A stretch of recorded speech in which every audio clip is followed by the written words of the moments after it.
Hey everybody, welcome back to the Ongaku Concept Podcast. This week, or this month really, I'm doing these monthly now. I have with me 8-bit Music Theory. Hello. Hey, so you run another channel about video game music theory. Can you tell us what that's about and like what got you into doing that? Yeah. Well, it's a channel about where I basically analyze music from various video games, mostly not 8-bit, surprisingly. But yeah, it's just kind of, I love analytical YouTube videos, and I saw there weren't too many about music, and I wanted to try doing it. So I started doing it. And, there's lots of great game music out there that needs analyzing. So I thought I would try and do my part. Yeah.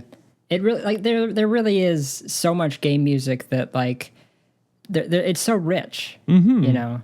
I mean, there's so many wonderful like techniques isn't the word that I'm looking for, but like there's so much out there with game music. We have because it spans every single genre you could possibly think of. Yeah, so many different influences from like every musical genre conceivable, and yeah. Really interesting stuff happening.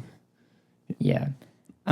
So what I want to talk about today is Breath of the Wild and Zelda in general. Because Breath of the Wild was really a big turn in the Zelda franchise. As far as the games, how the games like play and feel, and the soundtrack in particular is very, very different.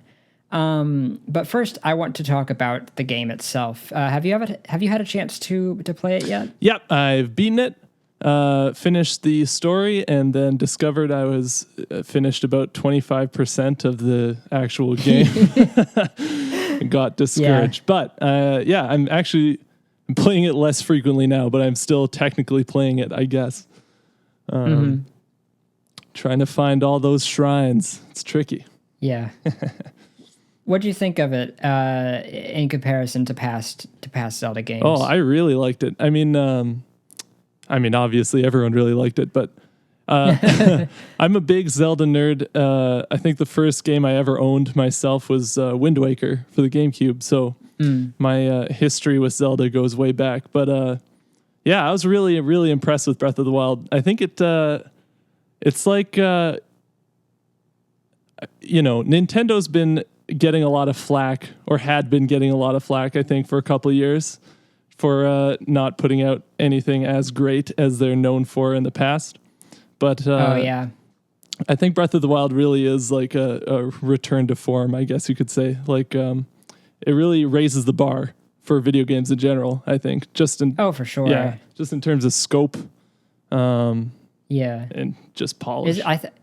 Wasn't the map like a lot bigger than in Skyrim? Yeah, it was crazy. I can't remember the exact numbers, but I heard it was like I saw somebody overlaid like the map from I think Twilight Princess and then Skyrim and then Breath of the Wild, and Breath of the Wild just like eclipsed all of that. Yeah, I believe it. That map is enormous. I have played it a little bit. Like I'm talking like 15 minutes worth on a friend's Switch, and it felt really natural. But I did watch a playthrough. I watched the Game Grumps playthrough actually. So not the most complete, but from what I saw, it really does look like a great game. Very different, but before I get into before we get into the music, I want to discuss some past Zelda music in general, and kind of what the Zelda sound is to you. But first of all, like I don't know how many Zelda games you've played or which soundtracks you've heard, but of the ones that you have, what are your favorites? Well, I think I haven't played all of them. I have played all of the main console ones, I think, unless I'm forgetting one. But I mean, yeah, I think I would put Wind Waker as my favorite just because of nostalgia factor, mostly. Like, can't deny it. That's a huge factor. But as far as what I think like the best Zelda games are. I mean, I love Wind Waker. I think it's great.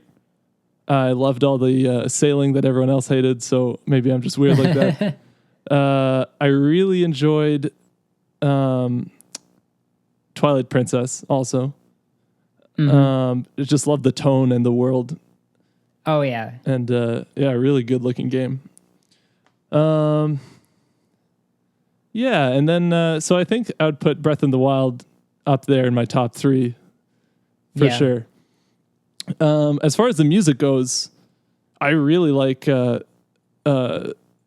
well, obviously I really like Zelda music, but like my first video I did on my channel was a look at all the overworlds of the I Zelda that. series. So I spent a little bit of time listening to all those soundtracks, and it's funny because they all are very different, but they all do have a clear like through line of similarities, I guess.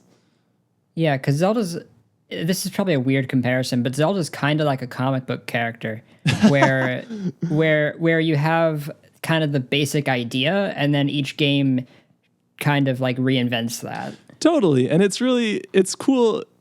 It's unique in that way of like, you don't buy the next Zelda like thinking like, oh, how are they what are they going to do after the story of the last Zelda? Like that doesn't really matter. Each time it totally reinvents what the game is, you know what I mean? But it keeps what makes the game special and changes like different aspects around that every time. Right. And the soundtracks do the same thing, I think, for the most part. Yeah, I think and in spite of that, I think it's really fascinating the level of attention to detail they do put into the story and actually keeping things connected. Because like it's really fascinating to me to see just little details throughout the games that they don't actually like point out to you. But if you go in and try and look for some of these things, you'll find connections that tell the story in a nonverbal way. Yeah, definitely. Like, because if you like, I remember there's a scene in Twilight Princess where you can see the remains of Termina. Oh yeah, that's right, eh? Yeah, and just little things like that like over the years have kind of expanded on the story without them ever saying a single word to you. Totally. And I remember reading an interview with Eiji Aonuma, and he was saying that he's got like this folder on his computer marked top secret, and he won't let anybody see it. He'll just give little bits of details to the staff as needed, and then keep everything else private. Oh, that's hilarious. I'm like, he's really in it for the long haul. Yeah, totally. So as far as my favorite Zelda games go, I got into Zelda pretty late. But my first, I say late, but my first Zelda game was the Majora's Mask 3DS remaster, remake, however you want to call it. Yeah, that's pretty recent. Yeah, it is, and I loved it so much. I also played the Ocarina of Time 3DS version, and both of them were great. I honestly think Majora's Mask is a game in all respects. Specifically plot, just because I think it's much more developed, especially like the side characters. Oh, definitely. Yeah, I like you can play through Majora's Mask, and it's a very good game. But if you go through and actually like go through the side characters' stories, that's where all the fulfillment is for me. Mm-hmm. Yeah, I forgot to mention that before talking about my favorite.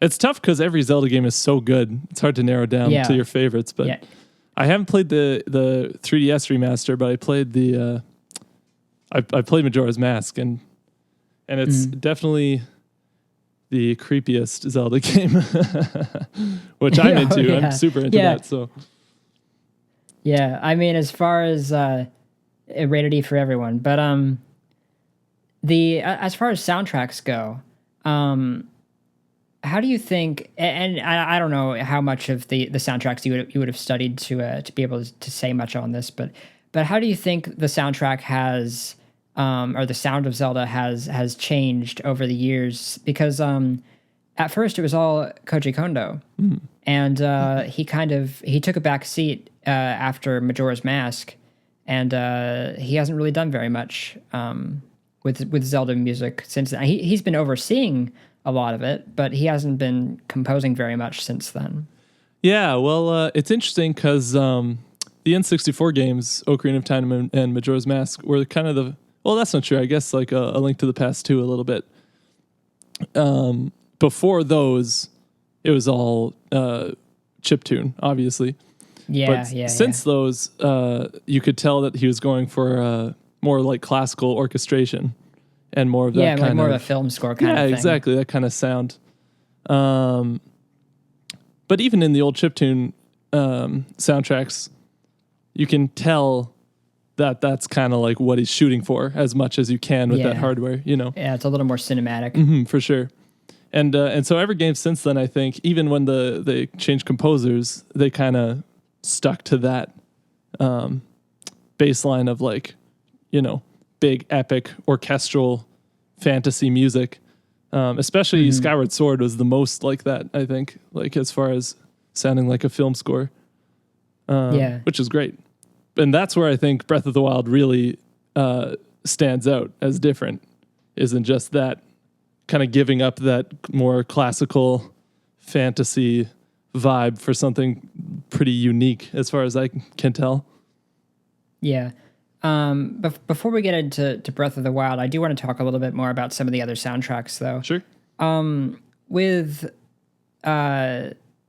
Because I mentioned that Kondo kind of took a back seat after Majora's Mask. Wind Waker was the first game. I think it was the first game where he was not the main composer. Wind Waker was almost entirely Kenta Nagata and Hajime Wakai. Right.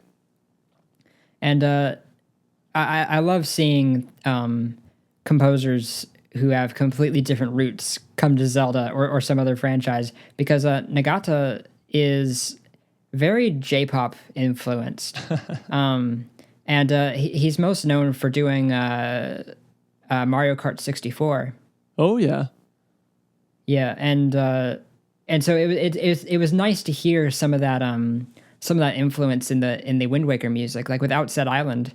That stuff's very catchy. Yeah, totally. It's I heard I can't remember who it is now. This is gonna kill me. This indie rock band did a cover of the Outset Island theme. Oh, really? And it fit perfectly. I couldn't believe it. It's so just like catchy and upbeat, and it's great. I'll have to listen to that. That sounds great. Good. I'll try and find it. Yeah, and then Wakai, he mostly handled the dungeon themes for that game. Oh, I see. Yeah, I think Wakai was also the sound director for Skyward Sword. Okay. He's most known for doing Pikmin, actually. Oh, interesting. Yeah, he did the music for Pikmin. Another game with great music. Yeah, exactly. And so he's been with Zelda for a decently long period of time. And then he was also the sound director for Breath of the Wild. Oh, okay. Yeah, he wasn't the primary composer, which surprised me a little bit. He kind of took a back seat with composing, but he was the sound director, so he was kind of in charge of it all. But I keep bringing up opportunities to go to Breath of the Wild, but I want to hold back for a second because I really want to explore some more of the other soundtracks. So as far as like some of the early stuff, so just talking like, you know, Link to the Past, Ocarina of Time, and Majora's Mask, which kind of set like the stage for how Kondo like envisioned Zelda music to be. We definitely have like the cinematic stuff, but I think probably the biggest I'm not sure what word I'm looking for here, contribution kind of that he brought to the table was the use of motifs. Right. And, I mean, Kondo's music is always motif heavy, but I think like even with the more involved kind of cinematic sound. He was going for more of like a John Williams kind of approach, where everything is very set in motifs. Yeah, and, for sure. Which is really important to storytelling.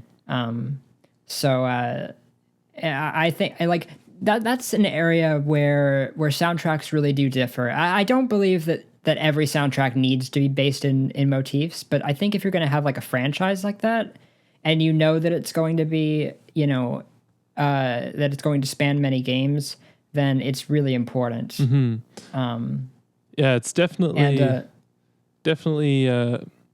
contributes, I guess, to I don't know how to say what I'm trying to say here.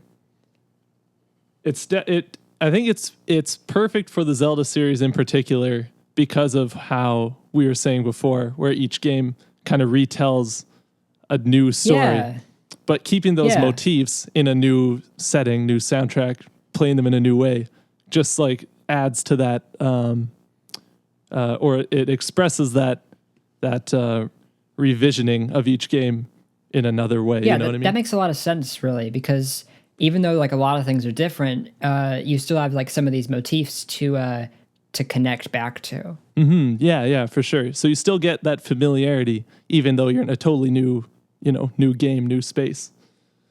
Right. Yeah. And that's really something that I think some other series could really benefit from. Like, for example, I don't know how familiar you are. I know you did a video on the music from Sonic 1, which was really great. Oh, thank you. And the music for like the Sonic series, but I'm not sure how much you know about the music in the Sonic series, but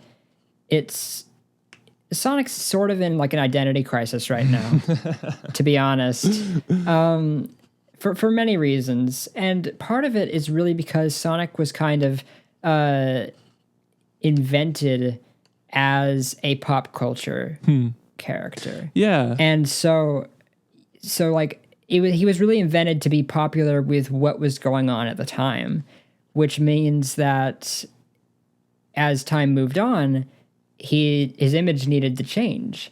And so it's not really very consistent.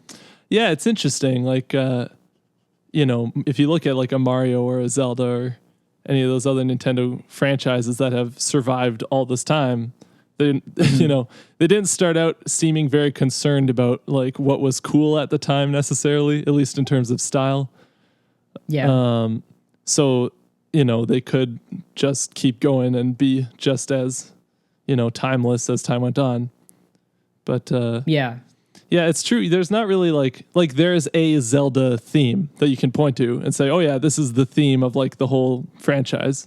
Same with Mario, the Mario theme. I don't know if there's like a Sonic theme, you know what I mean? Yeah, there's not. I remember reading an interview with Jun Sonoe, who was kind of the primary composer for the Sonic series from around 98 to around 2005.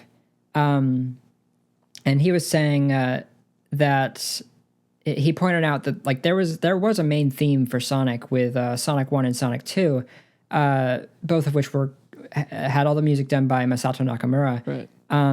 Speaking of cinematic scores, Nakamura actually wanted to go in a cinematic direction with Sonic, but Sega told him that they wanted him to write the kind of music that he wrote for his band, because he was the bassist for a band called Dreams Come True. Right. And he was the primary composer for that. And because Sega wanted this character in this game and this franchise to appeal to what was popular, they were like, we want you to write pop music. We want you to write the kind of stuff that you write for your band. And so that's what he did. And I really do think that it worked out pretty well. Oh, it definitely worked out. I'd be curious to see what a Nakamura like orchestral score would sound like. Oh, though. yeah. Yeah, for sure. Have you, I'm going off topic, never mind. There was kind of a main theme for Sonic, because you had like the title theme that played. And while I honestly don't think that sort of theme would really work today for Sonic, at the time, like, I remember reading an interview with Jun Sonoe, and he said he pointed out that like they had kind of a main theme for those two games, but after Nakamura left and took all of his copyrights with him, they were left without a main theme for Sonic, and Sega didn't specifically ask, each new game that came across, they're like, we want a new theme for this, and so I remember June was saying that he thought it was kind of unfortunate that Sonic didn't really have a theme that you could hook onto, but I guess it's kind of out of his hands, or out of the composer's hands in general. Depends on what the what the company wants. But yeah, like, so, I mean, you can look through it, and it's not like the Sonic series doesn't use, I love how half of this podcast is just now a Sonic podcast. It's all right. That's all right. Yeah. I mean, you can look throughout the games. The games themselves do use motifs. So you'll have like a game that has a specific motif, and it shows up throughout, and things like that. But the franchise as a whole doesn't have anything like that.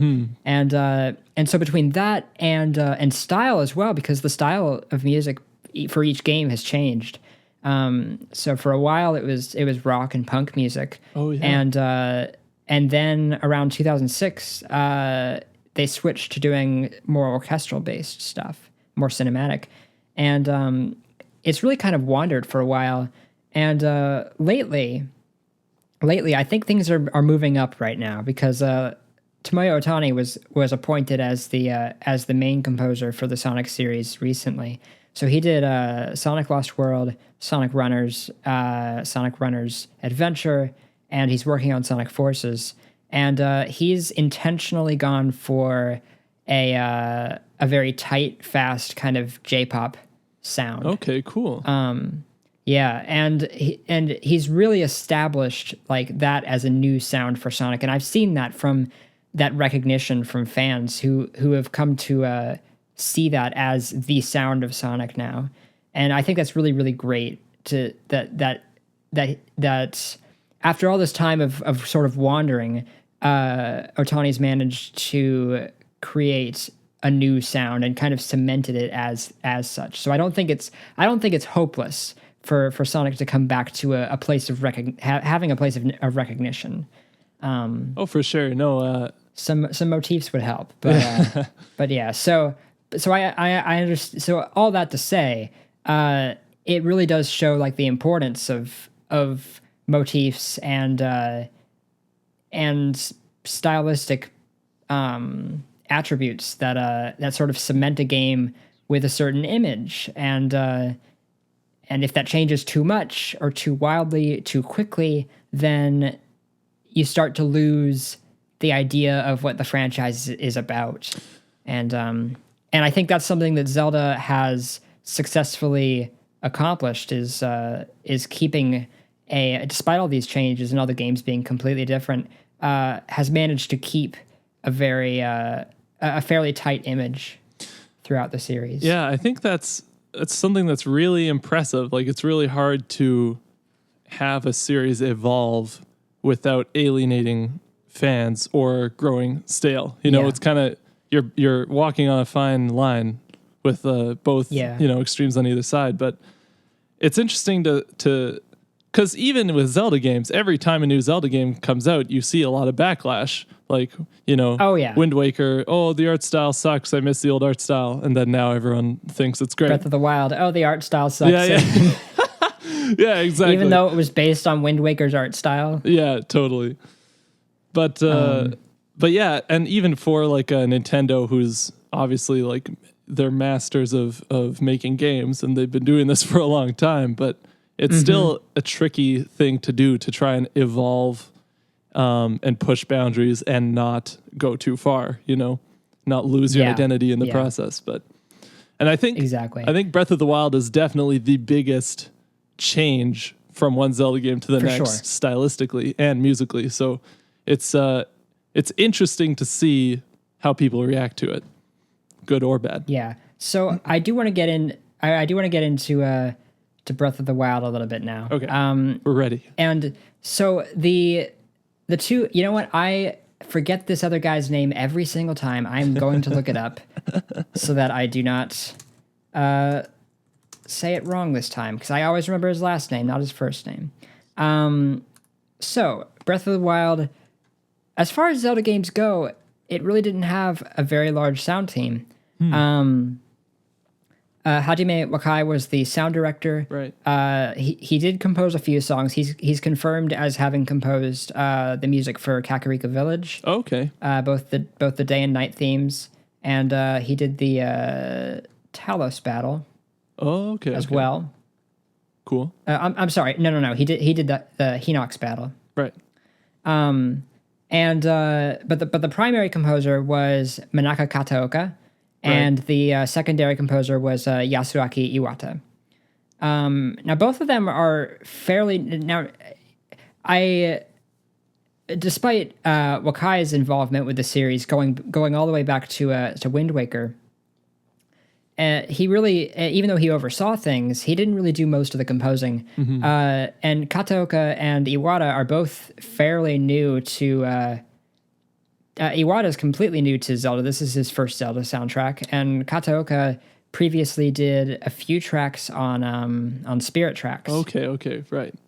But really, Kataoka's known for doing the music for Animal Crossing New Leaf, and I think she worked on City Folk as well. Okay. And I can definitely hear some of the Animal Crossing in some of the field themes. Oh, for sure. And Iwata, I think he has a credit on one of the new Super Mario Brothers games, but his biggest credit so far is Mario Kart 8. Oh, but he's very new to the team. That's a great soundtrack, though. Oh, absolutely. We could talk for hours about that. Yeah, not to go off in another serious tangent, but yeah. So Iwata did the shrine music, and he did some of the battle themes. Kataoka was really pulled most of the weight, though, and she did a lot of the field themes. She did the main theme specifically, which I think is phenomenal. I loved your analysis of it, by the way. Oh, thank you. Yeah, that's a great piece of music. It's not often that you hear a piece of music that you can't really say, like, oh, this is obviously inspired by, this genre or this composer. Yeah. It just sounds totally like nothing I've heard before, really. You know what I mean? Yeah, exactly. I do think it was a very good idea to use that big, because most of the soundtrack is just piano, really. There's very little cinematic stuff. And where it is, it's very small string sections and things like that. But I think it was a really good idea to go for like the big orchestra for the main theme. Because that was the kind of the first exposure to the game's music that everybody heard in the trailer at E3. So I think because we were talking about Zelda music being very cinematic. So I think had they shown the music as being all this piano-dominated stuff immediately, it might have turned some people off. Yeah, totally. So I think it having like the big cinematic main theme was probably a good decision for being like the first thing that you heard. For sure, you don't want to scare people off. You know what I mean? Yeah, kind of like ease them into it. Yeah, exactly. And I mean the piano is really like that's something that I really love about Breath of the Wild soundtrack, because the sorts of games that it's taking inspiration from, so big open world games like Skyrim and Shadow of the Colossus, a lot of those sorts of games have the sort of ambient film score kind of music going on.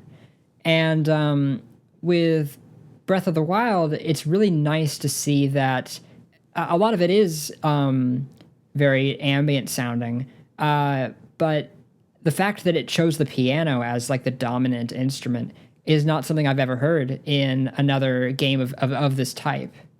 True. So I think it really makes it stand out. Yeah, it's definitely an odd choice, like in a good way. Yeah.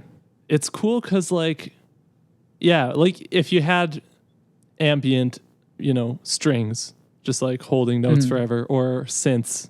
That's one thing, but having most of the like ambient held notes in the more ambient songs on the soundtrack be just like, she hits a chord on the piano and then it rings out for, like 20 seconds. Like, it's beautiful. You know what I mean? It really is. Yeah. In particular, the writing theme is one of my favorites. Oh man, I almost did a video on those because they're so cool, but I don't know how. If that was two piano players doing that, doing those, or oh yeah, I'd have to transcribe it. I'm not sure how possible it would be to to do something like that. But like the panning is really like it's not the sort of thing that it's difficult for me to understand how they how you would go about writing something like that and panning things like that.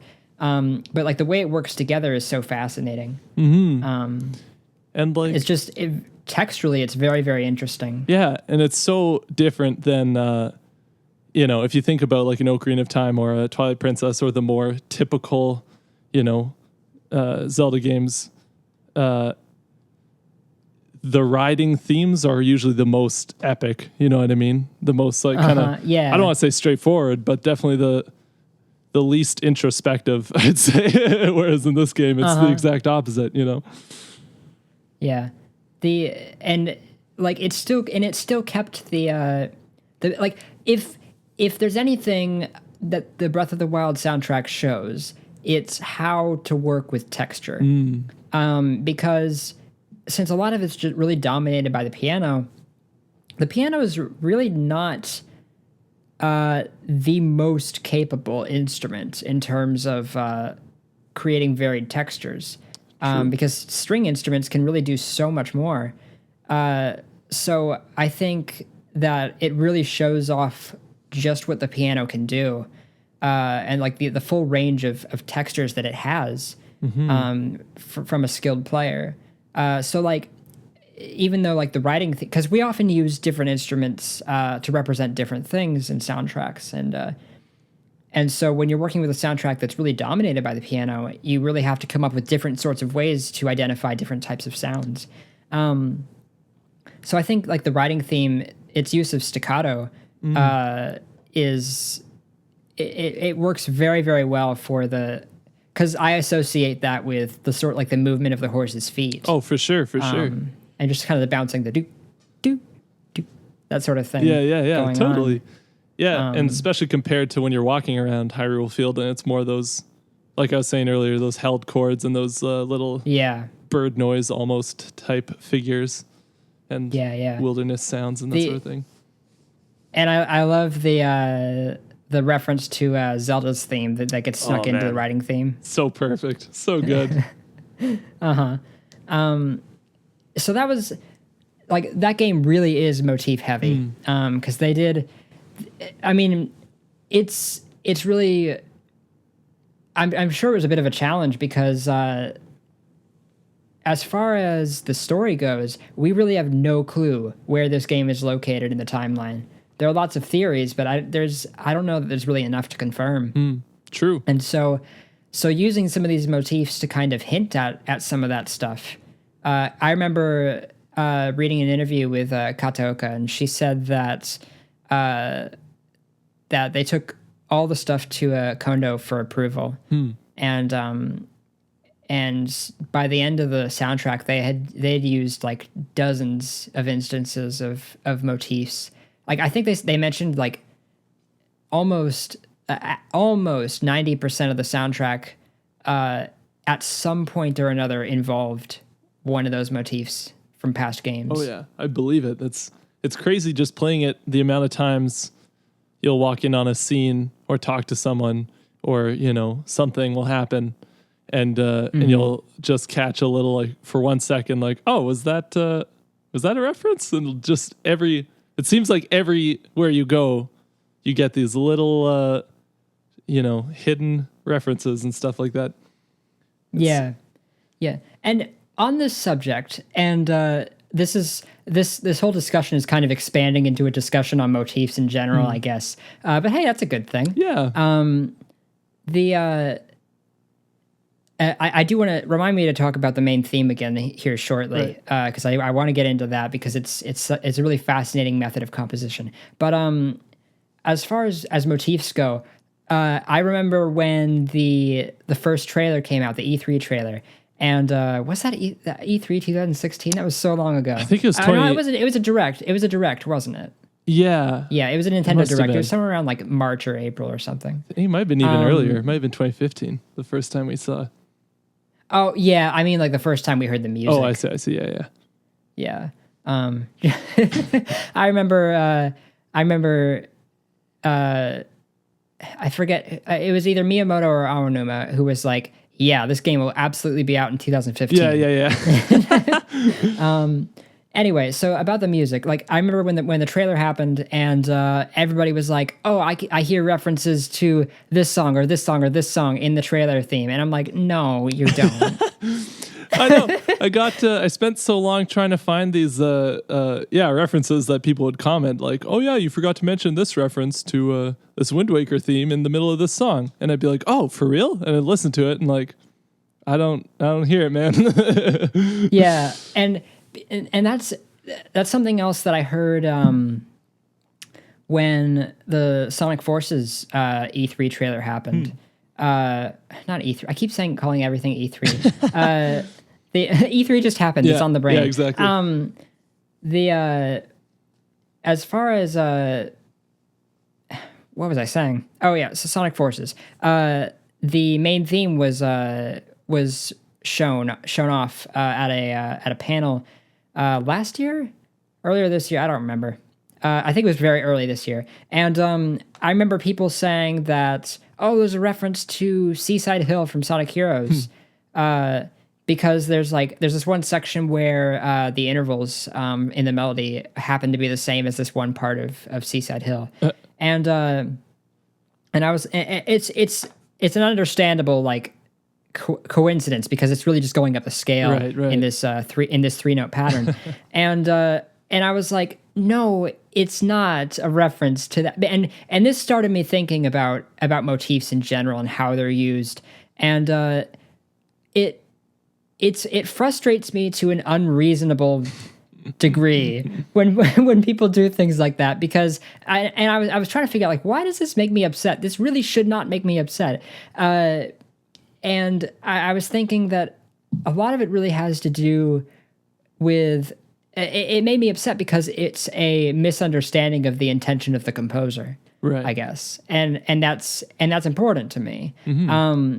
And I was thinking like, when you hear something that sounds like a reference to something else, for one, it has to be enough to consider it a reference. You know, if it's only like three notes and it's not, and it's just kind of a part of a bigger melody, it may have just been a coincidence, you know. Definitely. If they don't like really make it stand out. For sure. I mean, it depends. I mean, some musical, I don't know what you'd say. Like, some musical ideas or phrases are a lot more distinguishable from others, I guess. Yeah. So yeah, it's interesting. Like, it really does depend on context. For sure. And I can totally see that as like an analyst. That's what we do, right? We try and figure out what the composer was thinking when they were writing their piece. And so to have someone, well, I mean, I guess you can never really say for sure. Maybe they were trying to subtly slip something in, but if it's not, but if it doesn't seem deliberate, then it probably wasn't, you know? Yeah. And one of the things that I was thinking about was purpose, really. Because if you're going to have a reference to something, then there's probably a reason for it. And like, I don't know how much you know about the music in Sonic, but Seaside Hill was the first level in Sonic Heroes, and that game is was a lot of people's, because I know a lot of people got into Sonic with Sonic 2. And Sonic Heroes was kind of the next generation's entry game. I see. And so a lot of people very fondly remember Seaside Hill. I would honestly call it like one of the top 5 most popular Sonic songs, and especially for the younger generation. But for it to be referenced, so-called referenced in Sonic Forces, you would have to have a reason for that, because number one, it's not like a main theme or a recurring theme in the series. It's not like a main theme for a character or anything like that. The only reason why you might reference it is if the setting of the game was at that location or something, which is very, very unlikely.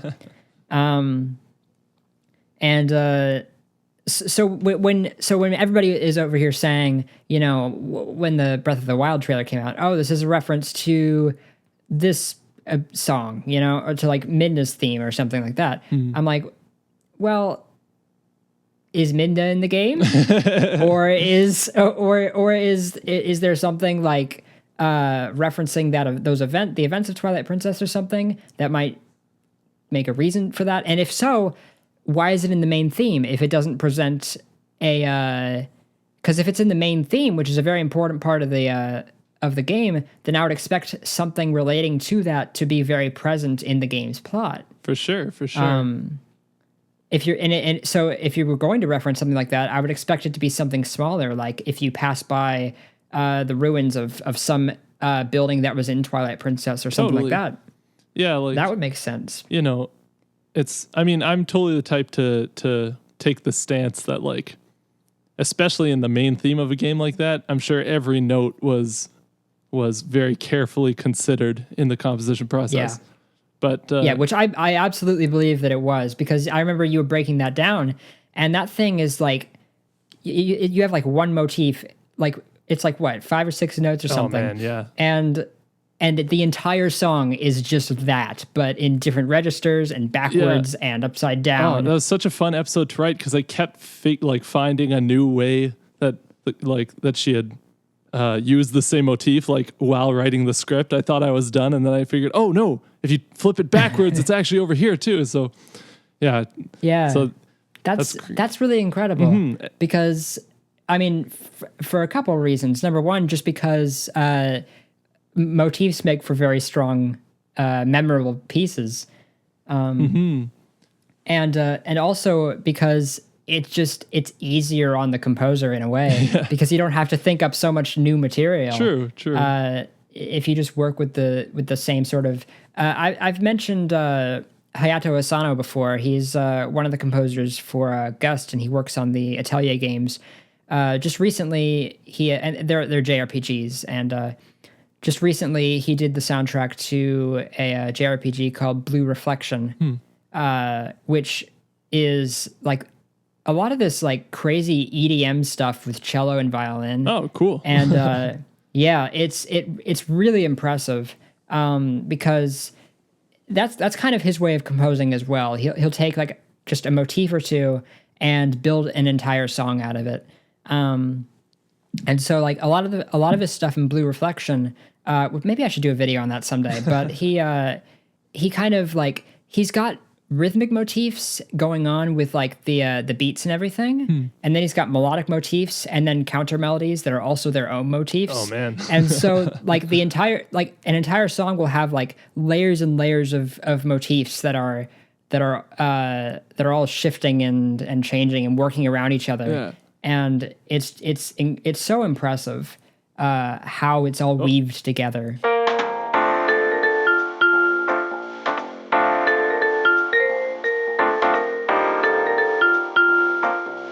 Hello. We're back. Yay. Okay. So as far as Breath of the Wild's music goes, were there any motifs, like, because I know that like it reuses a lot of motifs from older games, and those are going to get a lot of attention. But what about the motifs that are new to this game? What did you think about the implementation of that stuff? The most obvious example probably is the way they use the main theme all throughout the game. Like the main motif of the main theme, especially like when you talk to Cass, the Rito, who plays the accordion. Yeah. Man. And you got like the accordion music. Oh yeah, so good. And it's so funny to me to picture them like recording an accordion solo version of this song. But yeah, it seems like lots of motifs appear around Cass too throughout the game. That's really interesting. I wonder if Cass is going to be kind of an important character going forward. Yeah, I kind of thought he would play a bigger role in the actual story of Breath of the Wild, but he was just kind of floating around the sidelines. Yeah, I hope we see him again. With the sort of importance that they give him, I wonder if he's going to have more of a role. I remember reading an interview with Aonuma recently, and he said that he really wants to do more open world kind of games. Oh yeah. So it would really be fascinating if this was kind of the new direction for Zelda. Man, that's so interesting to me because I don't know how you could make another open world game after making that. Like, I don't know. Even like E3, seeing all these people announcing like, oh yeah, and here we have our new, game with the biggest world like you've ever seen in a video game. And I'm like, how? Like, it's been done, man. Yeah. I've already played the ultimate open world at this game. Point. Yeah. I mean, maybe we'll see, I guess. But I guess I couldn't be a game designer. No. It was already topped by what's the name of that game? The one that No Man's Sky. Oh yeah. Yeah. That one changed the game, man. It really did. So as far as that does make me like that brings me back to the sort of ambient music in Breath of the Wild. I tend to complain a bit about ambient music in games like this because a lot of it is just forgettable. For sure. Which is understandable. And I want to go on record as saying that I do not consider memorability to be a factor in whether a game's music is good or not. For sure.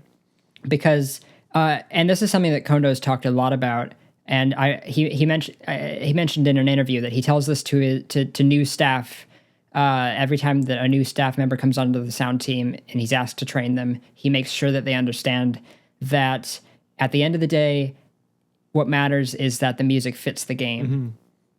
And so if you have to cut something that just sounds really cool because it doesn't fit, then do so. For sure. So I understand that there's a need for sometimes music that's just something that you cannot hum. Mm-hmm. Like the dungeon themes in Ocarina of Time, Majora's Mask. Those are all super ambient, kind of just mostly sound effects, really. True. And but it really worked better than I think any sort of melodic music would have in that scenario. Yeah, it really sets the tone. I think exactly that's kind of like you were saying. The music has to serve the game because this is a game first, really, not exactly. An album. But I think that's what is really impressive to me thinking about Breath of the Wild is that you have music that totally serves the game, and it's an open world game, so you have to have music that like writing for an open world game, I would imagine, is completely different than writing for something more linear. But for sure. It's like it stands out when it can get away with it. Yeah, it does. And even the ambient stuff, like they still manage to get melodies in there. Yeah, definitely, and still manage to make references, and it's really like your analysis of what was it, the Hyrule Field theme, or was it the castle theme? I don't remember, but where you were talking about how it's not random piano twinkling, like it has a progression. No, yeah, that was so interesting to me that. Even though she was writing something, I think Kadoko is the one who wrote that. She was writing something she was writing something that was meant to be ambient or meant to not, be that noticeable. It was really trying to be background music. She still made sure that it had sort of an arc, a narrative. Yeah. Just like Man, so impressive to me. That stuff blows my mind. It really is. Yeah, like the because with ambient music, I find that, and I remember that a lot of people when when videos were first shown of Breath of the Wild's gameplay, a lot of people were uncertain about how the music would work because they were like, where are the melodies? Where are like the big memorable songs? Yeah, totally. And it's like, if you think about it, because like the world is huge, and if it takes you a good 10, 20 minutes to reach from point A to point B, you're gonna get tired of a repeated theme over and over and over definitely. again. So in that sort of situation, something more ambient, something more, for lack of a better word, forgettable, is really in your best interest. Definitely. In a situation like that. Yeah, and it also allows for a lot of cool moments musically, like, Yeah, because then the music stands out more when it does. When it does kind of come up. When like I love the battle music in Breath of the Wild. Yeah, for sure. Very cool, and it just sneaks in so subtly. Sometimes you'll hear the music before you even know there's a monster nearby. You'll just hear that little like ba-dum-dum, and you're like, oh shoot, something's going on. Yeah, exactly. Yeah. I was looking at I was listening to some of the music on YouTube, and I was looking at some of the comments, and people were saying, oh, I hear the first few notes of this, or I hear the strings kick in here, and I'm like, oh no, this is happening. And I'm like, that's exactly what good game music should do. Yeah, totally. Hey, it should provide cues in the same way that visual cues do. It's all working together, trying to just make a fun game, I guess. So as far as Zelda soundtracks go, I don't know that I would put Breath of the Wild's up at like the very top. It would definitely be up there as a very good soundtrack, I think. I do still think Majora's Mask remains my favorite. Oh yeah, it's a good pick. Good pick. But I think it's up there, and a lot of the reason I say that is memorability. Just because I like songs that I can hum. For sure. But even so, I won't say, like, in the game, I won't say that it's a worse soundtrack for it. Oh yeah. No, I think you have to give it props for serving the game like perfectly. And the direction they took the game in is totally different from the past Zelda games, so it makes sense that the soundtrack would follow suit, but yeah. So for a pretty big experiment, I think it was a success, really. Yeah, I think I'm just impressed with the balls, like, just to take it that far out, and totally like just say, nope, this is going to be a piano soundtrack mostly. Like, that's so weird and awesome and cool that they would take that risk. All right. So if you guys want to hear more about the Breath of the Wild soundtrack and some really cool analyses of it, go check out 8-Bit Music Theory's YouTube channel. What links can they go to? I'll put links in the description, but where can they find you? Yeah, you can find me on YouTube, 8-Bit Music Theory. You can find me on Twitter at 8-Bit Music Theory. And then I have a Patreon as well if you are interested in supporting the channel, which is, again, 8-Bit Music Theory. So it's all pretty easy to find. Yes. All right. So this has been really fun. Yeah. Let's do this again sometime. Yeah, definitely. Whenever you want, man. Thanks so much for having me. No problem.